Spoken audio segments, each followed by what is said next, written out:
Hardhome is mentioned in the books. We know that something terrible happened there, but we don't know what happened. So this was an opportunity to show the audience something that is going to be fresh for everyone, whether you're a book reader or not a book reader. This is stuff that no one has seen. Initially, the scene was even bigger. It was written even bigger than it was, and we weren't sure how we were going to do it. And Miguel talked about reining the point of view of the scene in to keep us behind that stockade wall.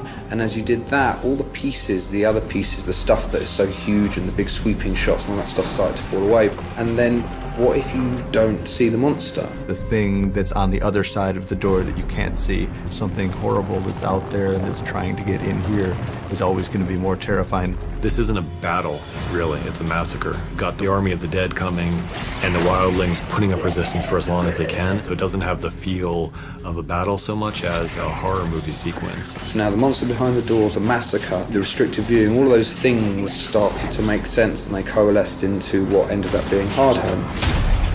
Logs came in to build this enormous palisade, about 300 foot in length, about 18 feet high. We build it for real because the action is almost for real. It takes a lot of pounding. We're all used to sets being built and things, and they all look great, and then they're lit and they come alive and so on. But this place felt real. It's great when you've got a set which you can sort of play in as well, and it's so big, you think this is going to look great. So the whites, we've got various stages, starting from what we call like super fresh, which are our guys who'd only been dead for a week or 2 weeks or so. And then we've got what we call mid-decomps. They've been dead supposedly for about 6 months to 2 years. And then we have green screen whites, and all the green screen is basically removed by visual effects to create a kind of a negative space that you can actually see through all the holes and all the ribs and what have you. We brought in 220 extras, and then we taught them how to do a sword fight and cherry-picked our favourites. We did a game which was quite fun where we put them against opposite each other, and I said to them, when I yell action, I want you to take them down. And, you know, and everyone got quite excited. The whole premise of the whites is they are relentless killing machines that have one purpose, and that's to travel from A to B and kill everything in their path. When we were shooting it, it was chaos. You can't fake chaos. And it's hundreds of people just running against you. It's a lot of mayhem going on, a lot of violence and people trying to survive, basically. And the extras were just phenomenal. They just got into it. It made it so much easier for us. The extras are some of the most hard-working, brilliant background actors I've ever had the pleasure of working with. And they give it their all, and it's what makes a scene like this work.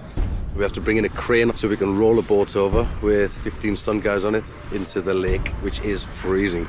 So rather them than me. Somebody said, I wonder how deep it is. I can't swim. Like I say, they're the marine guys there, but we're thinking they're going to have to be good, because if we go over and we've got the sword and the cloaks, blub, blub, blub, blub, blub, but they were on the ball.